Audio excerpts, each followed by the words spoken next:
Kupas tuntas cara pengolahan tanah menggunakan pupuk dasar apa saja yang mengandung unsur hara yang dibutuhkan berbagai macam jenis tanaman, khususnya pertanian dengan sistem bedengan. Tindakan apa saja yang perlu dilakukan sebelum ditutup menggunakan plastik mulsa.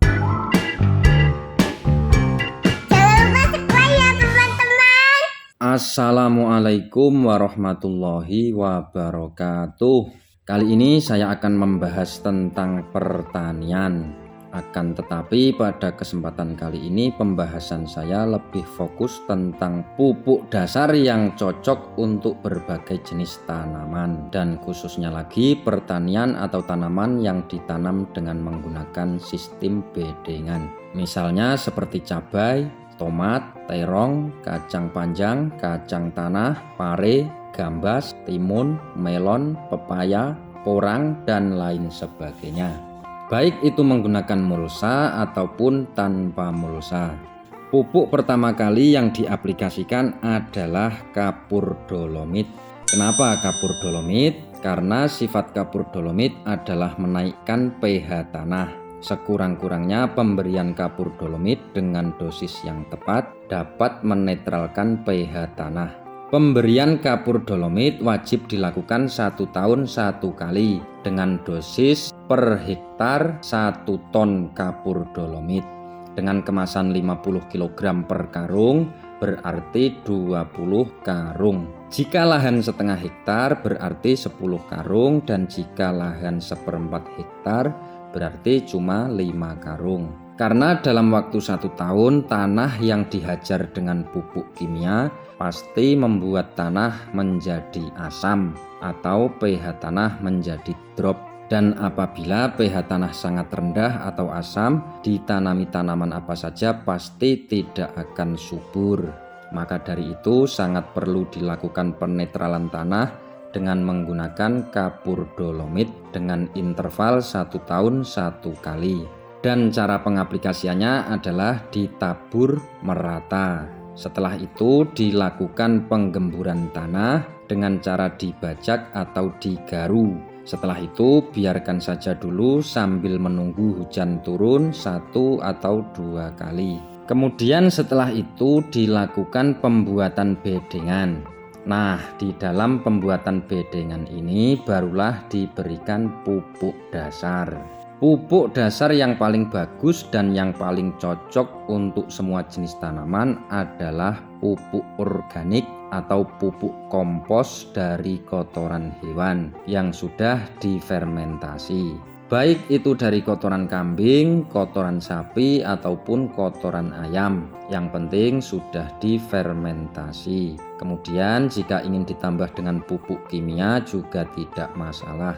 Pupuk kimia yang paling bagus digunakan sebagai pupuk dasar adalah pupuk yang banyak mengandung unsur hara makro, fosfor atau fosfat. Misalnya seperti SP36, TSP, atau Vertipos. Diaplikasikan secukupnya saja, tidak usah banyak-banyak. Ingat, harga pupuk sekarang sangat mahal sekali. Alasan menggunakan pupuk kimia yang mengandung unsur hara fosfor atau fosfat adalah karena fungsi terbesarnya adalah merangsang pertumbuhan akar tanaman dan juga membentuk batang tanaman menjadi kokoh. Pengalaman saya selama menjadi petani kelapa sawit, jika menanam kelapa sawit, pupuk dasar yang saya gunakan adalah pupuk yang mengandung banyak unsur hara fosfor atau fosfat. Hal ini saya lakukan karena saya mengamati dari banyak perusahaan perkebunan kelapa sawit. Apabila melakukan penanaman kelapa sawit, pupuk dasar yang digunakan adalah pupuk yang mengandung unsur hara fosfor atau fosfat. Dan setelah saya pelajari dari berbagai macam sumber, termasuk juga belajar dengan PPL atau penyuluh pertanian lapangan, memang pupuk dasar terbaik untuk berbagai macam jenis tanaman adalah pupuk yang mengandung unsur hara fosfor atau fosfat. Dan untuk saya pribadi, saya menggunakan pupuk Vertipos sebagai tambahan pupuk dasar selain dari pupuk kompos. Karena selain mengandung banyak unsur hara fosfor, Vertipos juga mengandung berbagai macam unsur hara mikro yang sangat dibutuhkan berbagai macam jenis tanaman.